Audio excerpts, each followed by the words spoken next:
বন্ধুরা, sweet doll স্টোরিতে তোমাদের সকলকে স্বাগত। চলো তাহলে দেখে নি বন্ধুরা আজকের গল্পে কি হয়। সকাল হয়ে গেছে, তাই প্রতিদিনের মতো কমলা ঘরের কাজ করতে ব্যস্ত। তাড়াতাড়ি করে উঠোনটা ঝাড়ু দিয়ে দিই, বেলা বাড়ছে, তাড়াতাড়ি করে রান্নাটাও বসাতে হবে। এই বলে কমলা উঠোন ঝাড়ু দিতে থাকে। যাই এবারে পুকুর থেকে স্নানটা সেরে আসি। একটু পরে কমলা স্নান সেরে বাড়িতে ফিরে এলো। একটু পরে কমলা তৈরি হয়ে বাইরে এসে তুলসী পুজো করতে লাগলো। ঠাকুর তুমি সবার মঙ্গল করো, সবাইকে ভালো রেখো। এবারে যাই তাড়াতাড়ি করে রান্নাটা বসিয়ে দিই। এ বাবা, গোপীকে খেতে দিতেই ভুলে গেছি, ওই জন্যই ও এত ডাকাডাকি করছে। হ্যাঁ হ্যাঁ গোপী, আমি জানি তোর খিদে পেয়েছে, আমি তো একদম ভুলে গিয়েছিলাম। দাঁড়া দাঁড়া, আমি এক্ষুনি তোর খাবার নিয়ে আসি।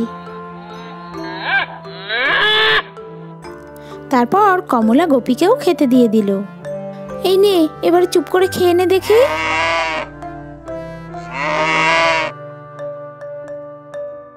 আহারে, বেচারির মনে হয় খুব খিদে পেয়েছিল। এবারে যাই রান্নাঘরের দিকে একটু যাই, রান্নাটা তাড়াতাড়ি বসিয়ে দিই। তারপর কমলা রান্না করতে বসে গেল। কিছুক্ষণ পরে গণেশের মা বাড়িতে ফিরে এলো।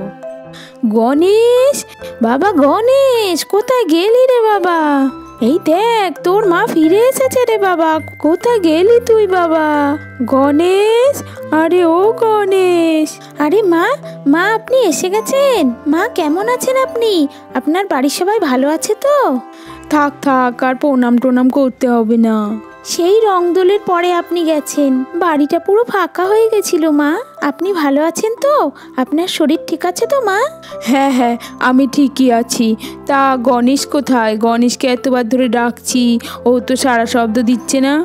মা আপনার ছেলে তো সেই কোন সকালে বেরিয়ে গেছে, কি একটা কাজ আছে বললো, তারপরে সেখান থেকে দোকানে যাবে। আচ্ছা মা, ইনি কে আপনার সাথে? এনাকে তো চিনতে পারলাম না। ও হলো আমার ছোটবেলার বন্ধু পুটি। ছোটবেলায় একসাথে কত খেলেছি, একসাথে পড়াশোনা করেছি, একসাথে ঘুরতে গেছি। বৌমা, পুটিকে আমি সঙ্গে করে নিয়ে এসেছি। ও কিন্তু আমাদের বাড়ি কদিন থাকবে। ওকে ভালো মন্দ রান্না করে খাওয়ানোর দায়িত্ব কিন্তু তোমাকে দিলাম বৌমা। হ্যাঁ হ্যাঁ মা, আপনি ওসব নিয়ে একদম চিন্তা করবেন না। দেখি মাসিমা, আপনাকে একটু প্রণাম করি, আপনার সাথে আমার এই প্রথম আলাপ। থাক থাক মা, আর প্রণাম করতে হবে না। সুখী হও মা। তা তুমি হলে চম্পার বৌমা, তাই তো? তা দেখি দেখি বৌমা, একটু কাছে এসো তো, তোমার মুখটা একটু ভালো করে দেখি। হ্যাঁ হ্যাঁ মাসিমা, আমি আবার চোখে একটু কম দেখি, চশমা ছাড়া তো কিছুই দেখতে পাই না। এসো এসো বৌমা, দেখি তোমার চাঁদপানা মুখটা। হ্যাঁ হ্যাঁ, এই তো মাসিমা।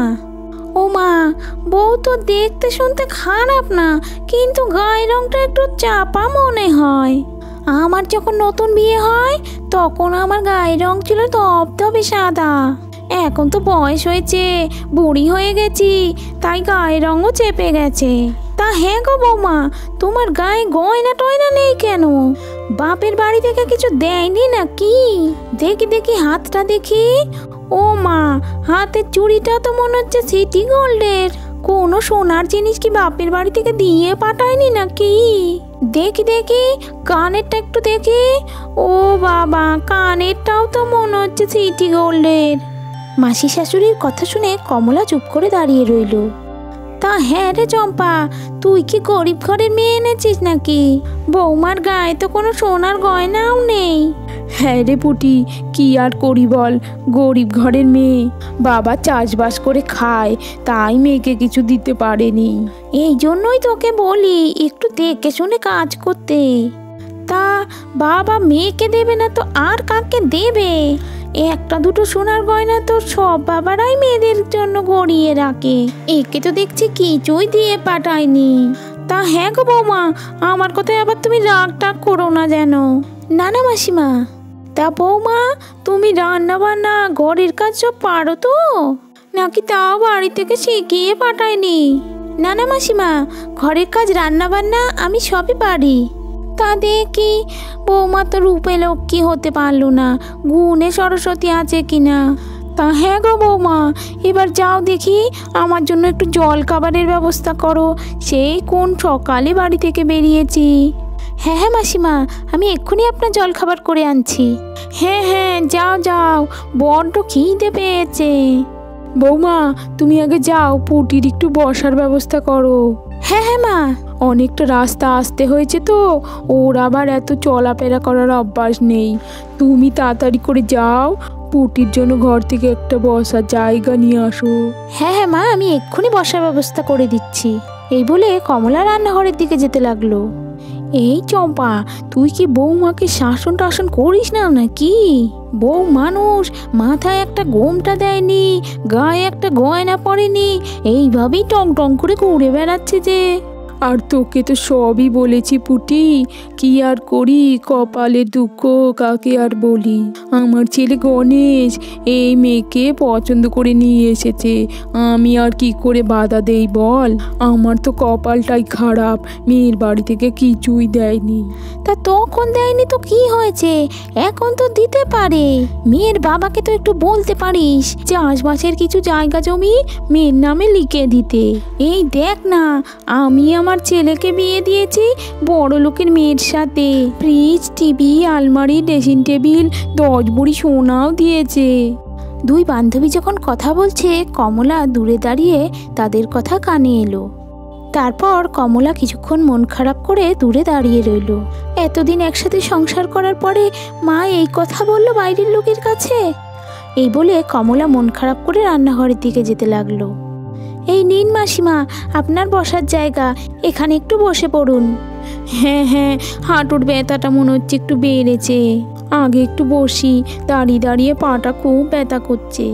ওহ বাবা, এবার যেন একটু শান্তি হলো। যাও দেখি এবার বৌমা, আমার জন্য একটু জল খাবার করে নিয়ে আসো।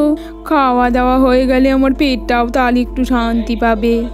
যাও যাও বৌমা, এখানে আর দাঁড়িয়ে থেকো না, যাও যাও। হ্যাঁ হ্যাঁ মাসিমা, এই তো আমি যাচ্ছি। তারপর কমলা তাড়াতাড়ি করে রান্নাঘরের দিকে চলে গেল। তাহলে বন্ধুরা, তোমরা তো দেখতেই পেলে পুটি মাসিমা কমলাদের বাড়িতে এসে কমলাদের সংসারে অশান্তি বাঁধানোর চেষ্টা করছে। এরপরে কি ঘটতে চলেছে কমলার সাথে জানতে হলে পরের ভিডিওটা কিন্তু দেখতেই হবে বন্ধুরা। তার জন্য এক্ষুনি আমাদের চ্যানেলটিকে সাবস্ক্রাইব করে রাখো তোমরা, যাতে নতুন কোনো ভিডিও দেখতে তোমাদের মিস না হয়ে যায়। এর মতো টাটা বন্ধুরা।